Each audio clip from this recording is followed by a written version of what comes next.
Très bien. Alors, donc en marge de la conférence de presse que M. Lassine Camara, l'Association internationale des journalistes africains, a organisée ici à Paris, donc nous avons eu l'occasion d'accueillir le président du RFVPC, le Rassemblement des forces vives pour le peuple congolais, M. François Moukou. Et nous avons eu l'honneur donc de vous rencontrer, Monsieur le Président. Eh bien, je vais donc donner la parole à mon collègue qui va vous poser donc la toute première question. Bonsoir Bernard Koch. Permettez-moi de vous poser la première question. Est-ce que vous pourriez vous présenter à ceux qui ne vous connaissent pas encore? Merci de m'avoir accordé cette occasion. Donc, je suis M. François Mboukou Kassa. Je suis congolais, donc je suis congolais de père et de mère. Donc là, je suis président de l'association Rassemblement des forces vives pour le peuple congolais.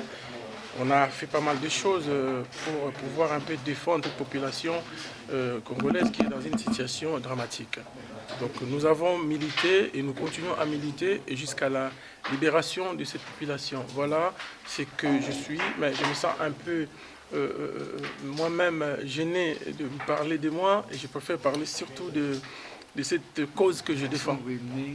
Voilà, l'action que je défends.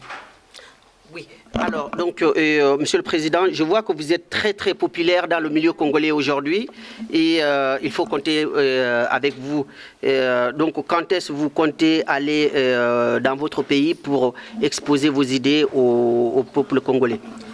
Bon, vous savez, on est dans un monde ici, moi je vis en France, donc la France m'a transmis des valeurs que je défends aujourd'hui. Mais c'est vrai que j'ai des amis qui sont en prison en RDC, parce qu'ils ont tout simplement, ils se sont opposés aux idées qui sont établies sur place. Ça veut dire que tu n'as pas le droit de parler, tu n'as pas le droit de dire qui que ce soit. Mais aujourd'hui, je pense que moi, je ne suis pas là pour me venger. Tout simplement, mais partir pour l'instant à Kinshasa, ça demande ma sécurité et ça demande aussi la garantie de nos actions sur place. Parce que nous pensons que la population devait se préparer pour pouvoir mettre en place l'article 64 qui dit que le peuple congolais a le droit de se défendre lorsqu'un homme ou une femme prend le pouvoir par la force. Comme nous pouvons imaginer, en RDC, M. Kabila a pris le pouvoir par la force des armes. Et nous demandons à M. Kabila de pouvoir s'organiser. Nous ne voulons pas nous venger, nous voulons tout simplement que les choses s'apaisent, tout simplement, parce que nous ne voulons pas encore mettre du feu, de l'huile sur le feu, parce que le peuple congolais a subi l'humiliation totale, comme nos frères juifs ont subi. Et je pense que les choses sont claires aujourd'hui. Pour l'instant, j'attends avoir des garanties pour descendre dans mon pays où je suis originaire, donc la RDC. Justement, qu'est-ce que vous pensez de la déclaration du président Hollande à Dakar, quand il disait que les présidents africains, enfin en gros, indirectement, doivent respecter les constitutions en place et ne doivent pas se représenter indéfiniment à la tête de leur pays? Qu'est-ce que vous pensez? Surtout, donc, je pense que cette phrase concerne également le président Joseph Kabila. Pas seulement lui, il y en a encore plusieurs présidents qui sont en Afrique, donc surtout en Afrique centrale. Et moi, j'ai été un peu déçu par rapport aux déclarations de la ministre rwandaise des Affaires étrangères qui se permet de dire qu'il n'était pas d'accord de ce que M. Hollande a dit. Mais M. Hollande les a tout simplement dit la vérité par rapport au respect de leur peuple, par rapport au respect de leur constitution. Donc je pense qu'aujourd'hui, le temps a changé et nous sommes là, la jeunesse. Nous voulons prendre les choses en main. Et ceux qui sont à Kinshasa, ils le savent, que le temps est arrivé où nous allons arriver à Kinshasa. Nous voulons que les choses changent, nous voulons que le peuple se retrouve, nous voulons qu'il y ait quand même un état de droit, parce qu'ils ont réduit cet état à un état néant. Donc voilà, je pense que M. Hollande, je suis dans le même avis que lui et je l'encourage. Et j'encourage même d'autres présidents, les puissants de ce monde, comme le président Obama, comme l'Union européenne aussi, qu'ils puissent se prononcer clairement par rapport à ce que M. Hollande a dit. Donc M. Hollande n'a rien inventé. Il a juste remis les droits qu'eux-mêmes ont signés et ont fait signer à leur peuple. Donc la Constitution a été ratifiée, a été approuvée par des référendums. Donc ça veut dire que quand je dis quelque chose aujourd'hui, je dois respecter ce que j'ai dit hier. Et ce n'est pas le cas aujourd'hui pour nos présidents africains. Et particulièrement pour M. Kabila, il faudrait qu'il respecte la Constitution congolaise, qui lui-même a ratifiée en 2006. Donc voilà, notre position est claire. Donc si M. Kabila veut se maintenir par la force, nous ne voulons pas la casse. Parce que le pays a tellement subi. En 91, nous avons vu, il y avait pas mal de pillages. Nous ne voulons plus cela. Nous voulons qu'il y ait une alternance démocratique, mais en douce. Voilà, donc s'il veut bien, ça serait une bonne chose qu'il puisse démissionner. Il n'a pas déjà été élu le 28 novembre 2011. C'est M. Etienne Tshisekedi qui a été élu. Mais aujourd'hui, M. Tshisekedi nous a dit de nous prendre en charge. Preuve que je suis là. Je suis le produit. J'ai écouté les messages de M. Etienne Tshisekedi qui a fait qu'aujourd'hui, je suis là pour pouvoir porter un plus pour cette population qui a été humiliée il y a plusieurs décennies. Monsieur le Président, vous êtes très très populaire dans le milieu congolais en France. Vous êtes très connu, vous êtes d'ailleurs venu avec une forte délégation. Vous êtes l'invité d'honneur donc de cette conférence de presse. Et personnellement, qu'est-ce que vous dites aussi envers les jeunes Congolais, par exemple, soit qui vivent en France ou qui vivent au pays? Qu'est-ce que vous leur adressez comme message en fait? Oui, c'est vrai que nous n'avons pas les mêmes conditions de vie avec nos frères qui sont restés en RDC, donc au Congo. Mais pour ceux qui sont en France, ils ont la chance dans leur vie de pouvoir maintenant comprendre que nous avons écouté ces messages et nous l'avons mis en pratique. C'est-à-dire que je suis pasteur, mais j'ai mis en veille ma mission pastorale pour tout simplement défendre mon pays.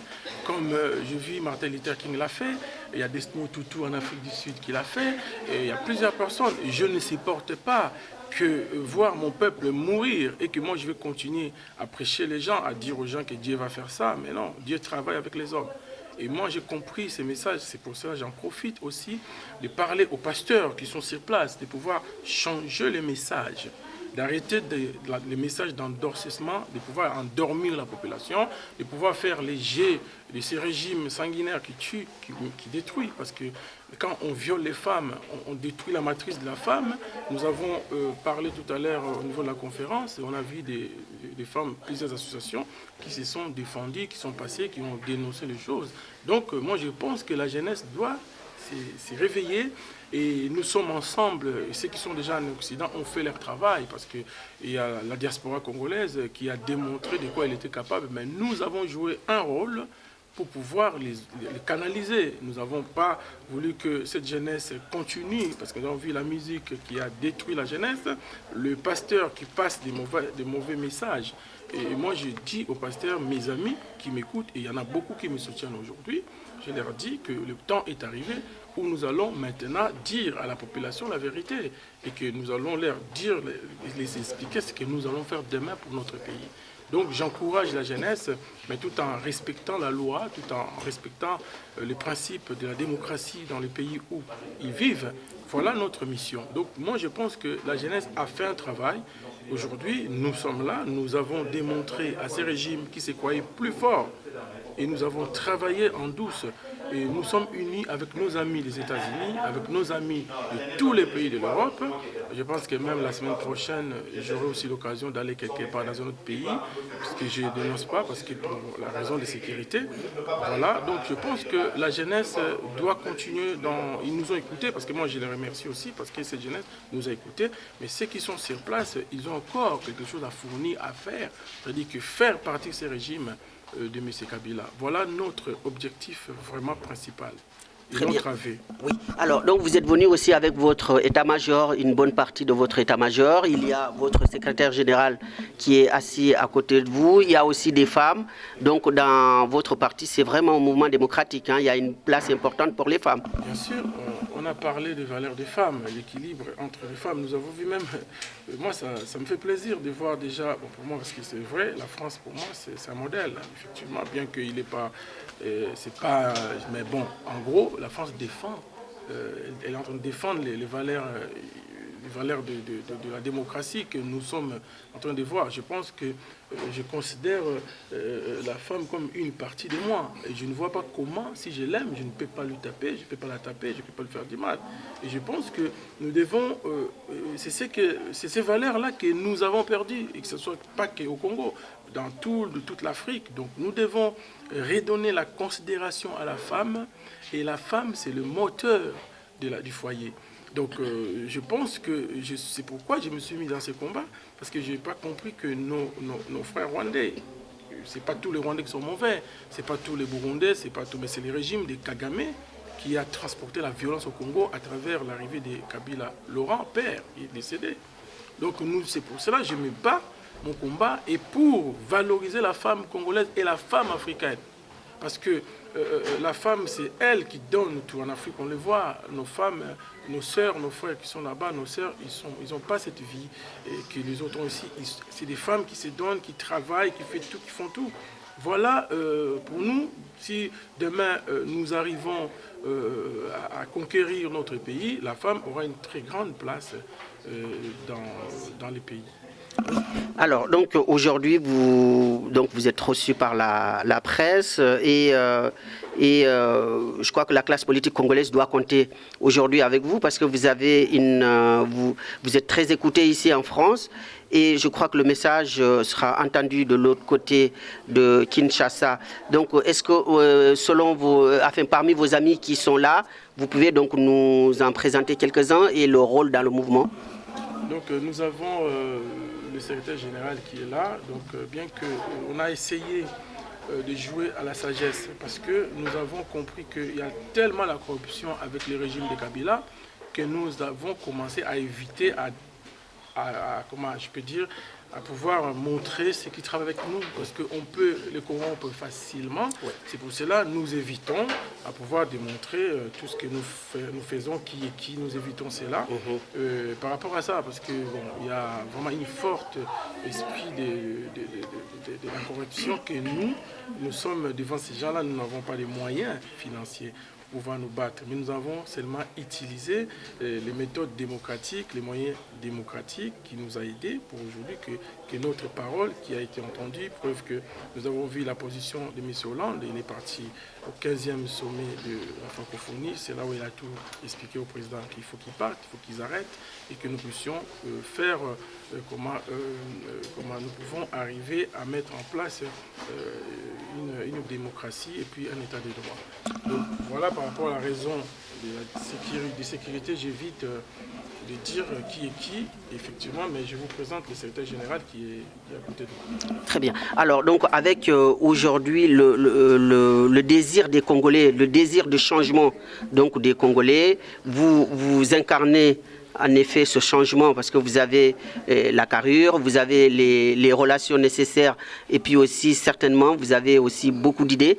Est-ce que quelles sont aujourd'hui, si vous arrivez au pouvoir au Congo, qui est-ce qui nous garantit que vous ne ferez pas exactement comme ceux qui sont actuellement au pouvoir au Congo? Vous savez, ce n'est pas seulement le pouvoir, mais surtout d'avoir les moyens de donner de l'avenir à cette population. De pouvoir savoir que quand tes partenaires, par exemple, les partenaires te renvoient 10 euros, quand tu as les 10 euros, tu n'as pas à prendre 8 euros mettre dans ta poche. Il faudrait mettre 8 euros, 10 euros. Tu prends 10 euros, tu prends 8 euros, tu mets dans la caisse de l'État. Il faut que l'État fonctionne dans ces pays. Oui. Ce n'est pas question de richesse, mais c'est une question de valeur. Et mon pays, le Congo, la RDC, a perdu les valeurs, a perdu le civisme. Et nous voulons remettre tout cela. Et en plus de cela, il faudrait que le peuple soit éduqué. Parce que vous ne pouvez pas dire à quelqu'un quelque chose qu'il ne comprend pas. Et le mal en est que nos dirigeants, ils ont le népotisme, ils ont l'égoïsme, ils veulent que tout soit pour eux. Mais moi, je pense que nous, ça ne sera pas le cas pour nous. Ben, je vous remercie beaucoup, Monsieur le Président, de nous avoir accordé cette interview. Donc, vous voyez, on a reçu aujourd'hui donc Monsieur François Mboukou, le président le président du Rassemblement des Forces Vives pour le peuple congolais, avec mon collègue. Alors, je vous remercie et je vous souhaite une excellente journée. Merci bien. Merci, Monsieur le Président.